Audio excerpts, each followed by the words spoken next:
way, all of the work that we do is about the fusing between biology and technology, between the grown and the made. I think it's in the bringing of those two worlds, the natural world and the artificial world, at a time when there is such disparity and a divorce and disconnect of language. Because we tend to build with bricks and steel and mortar, and we grow with cells. And so we try to fuse these worlds together in all of our projects.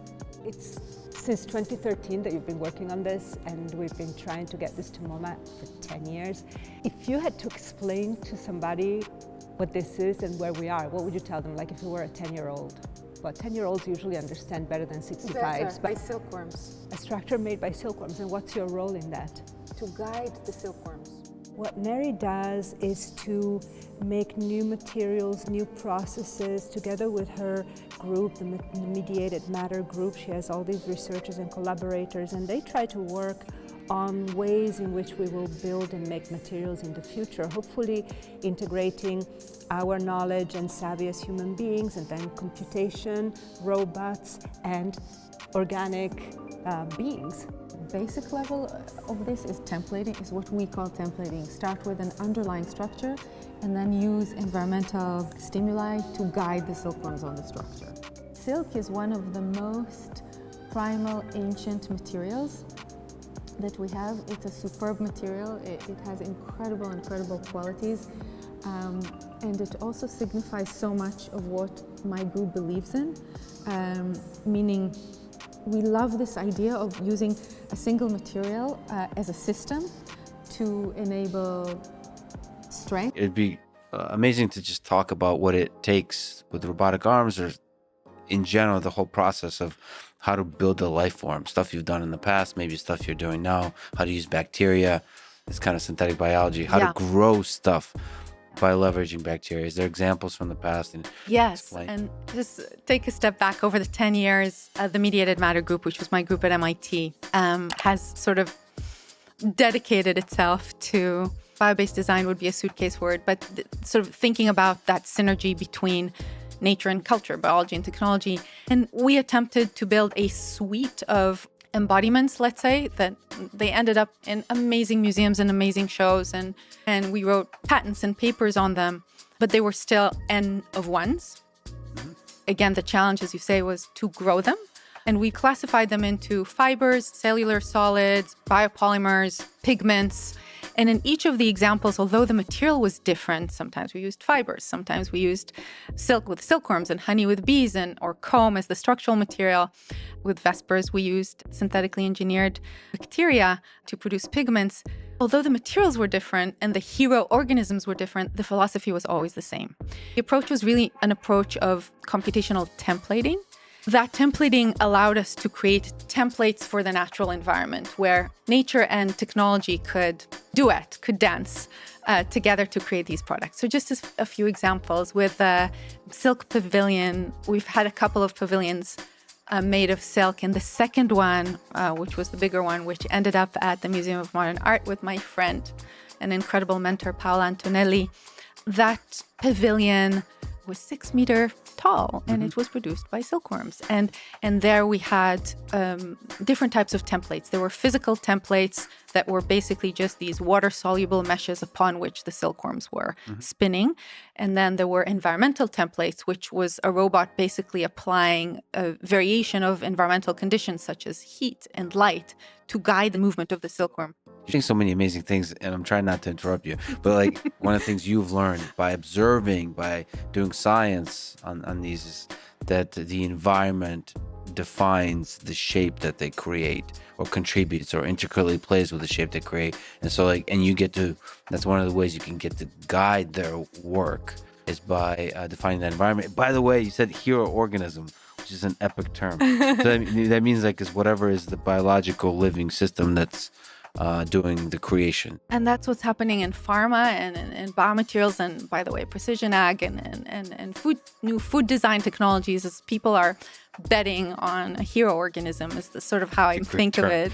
And the hero organism is sometimes it's the palm oil or it's the mycelium. There's a lot of mushrooms around for good and bad, and it's cellulose, or it's, fake bananas or the workhorse E. coli. But these hero organisms are being betted on as like what's the one answer that solves everything?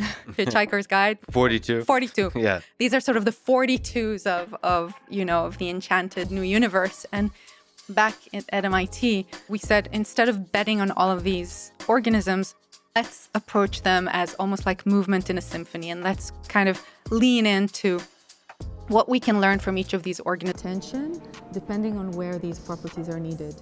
We were excited by the idea that the silkworm, as it metamorphosizes, breaks through the cocoon and goes through its life cycle, it also poops and pees on the pavilion.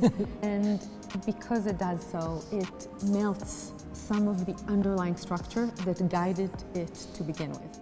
In our case, we don't say computer-aided design, we say computational design. We use the computer to emulate a natural process, like a process of growth. Exactly, it's like modeling what you hope will happen. Modeling the process as opposed to modeling the product. Yeah, and that's what people sometimes don't realize. The computation can help you be hands-off. Yes. Right? Yes. So it's the opposite of control. Exactly. So that computer-aided design is total control, and that computation is about let me think of what could happen and then let them be. I mean, we've spent a lot of time, Paula and I and the teams, thinking about what it could be. So when you ask if it's what I imagined, yes and no, right? I never imagined it here, and yet I always did. In the context of building a project in an architectural scale, and those usually were pavilions. And then the computational templating is the way you guide the work of this.